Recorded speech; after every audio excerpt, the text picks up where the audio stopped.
Assalamualaikum warahmatullahi wabarakatuh. Bertemu lagi dengan saya, Maftuh Harinjani.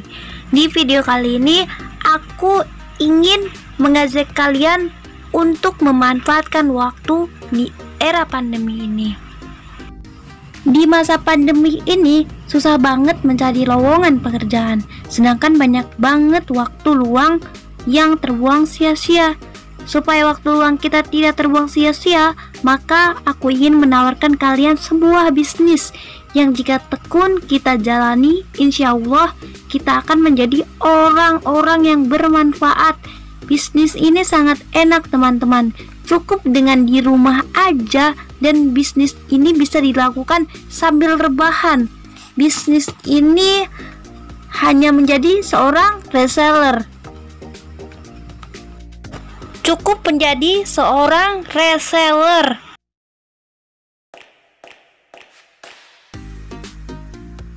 Tapi teman-teman, sebelum kita melakukan sesuatu, kita harus mengetahui terdahulu apa dasar hukumnya, bagaimana pandangan Islamnya, apakah diperbolehkan ataukah tidak.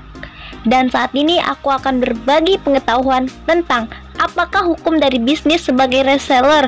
Simak baik-baik ya teman-teman, dan jangan di skip karena kamu akan merugi. Berikut ada pengertian reseller.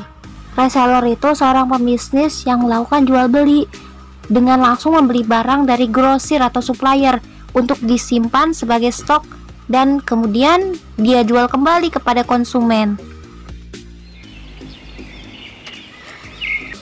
Contohnya adalah Mawar adalah seorang reseller. Dia membeli barang kepada Melati. Melati adalah seorang supplier dari produknya.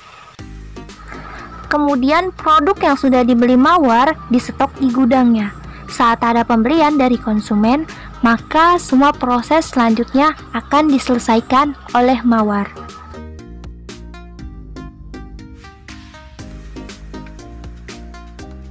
Kelebihan reseller. Kelebihan reseller yang pertama adalah stok tersedia hingga cara menjualnya pun lebih leluasa. Misalnya bisa cash on delivery atau biasa disebut dengan sistem COD. Kita bisa membuka counter, membuat toko, atau menjual langsung secara door to door. Kelebihan yang kedua adalah kita bisa menerima konsumen dari jarak dekat maupun konsumen jarak jauh. Jadi, enak kan menjadi seorang reseller? Cukup rebahan, dapat duit. Kelebihan yang ketiga, kita bisa menjelaskan produk dengan lebih pasti karena melihat sendiri bagaimana bentuk fisik dari produk tersebut, berapa beratnya, dan lain sebagainya. Kelebihan keempat adalah kita bisa mengontrol stok sendiri sehingga tahu mana produk yang tersedia dan mana produk yang tidak tersedia.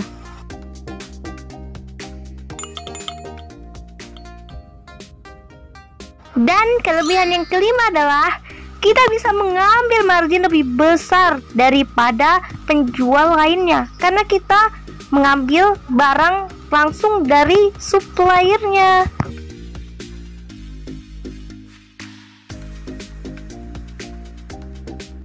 Sedangkan kekurangan menjadi seorang reseller yang pertama adalah kita harus memiliki modal untuk membeli produk yang akan kita jual.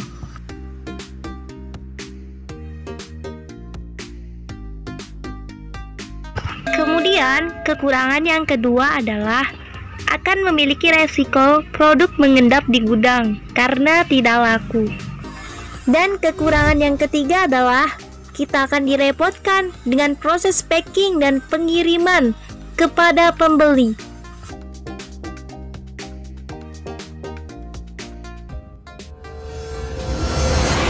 Menurut fikih Islam, bisnis, khususnya jual beli dengan skema reselling, diperbolehkan dengan memenuhi ketentuan-ketentuan berikut.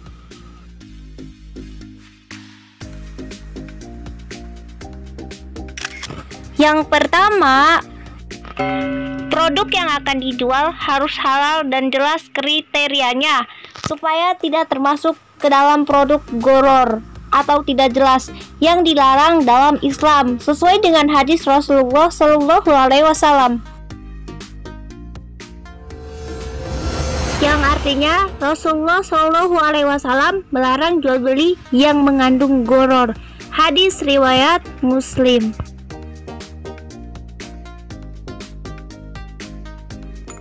Dan yang kedua, harus memenuhi unsur ijab kabul atau sigot yang menunjukkan keinginan jual beli dan ridho kedua belah pihak. Dan ini sangat penting.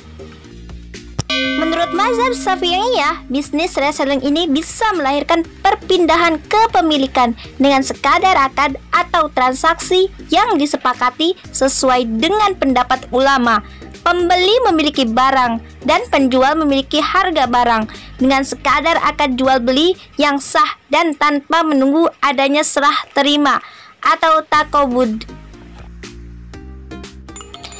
Fatwa Dewan Syariah Nasional MUI dan Standar Syariah Internasional AOIFI memperbolehkan serah terima barang secara non-fisik, dan yang menjadi standar adalah terjadinya perpindahan kepemilikan.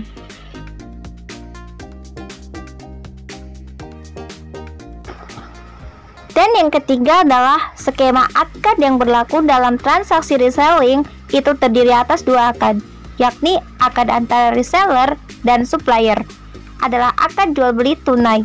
Dengan demikian, supplier akan mendapatkan margin.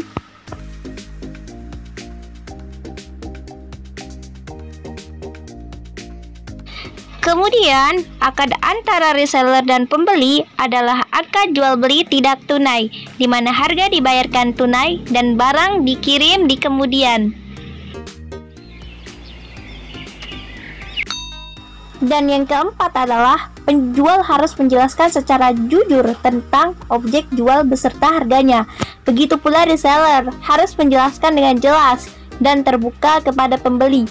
Tidak ada dusta di antara mereka. Dan kelima, idealnya pembeli diberikan hak hiar atau opsi untuk membatalkan atau melanjutkan transaksi pembelian. Jika barang yang dipesan atau yang diterima itu tidak sesuai dengan pesanan atau kriteria, pembeli bisa membatalkan jual beli dengan ganti rugi atau melanjutkan jual beli.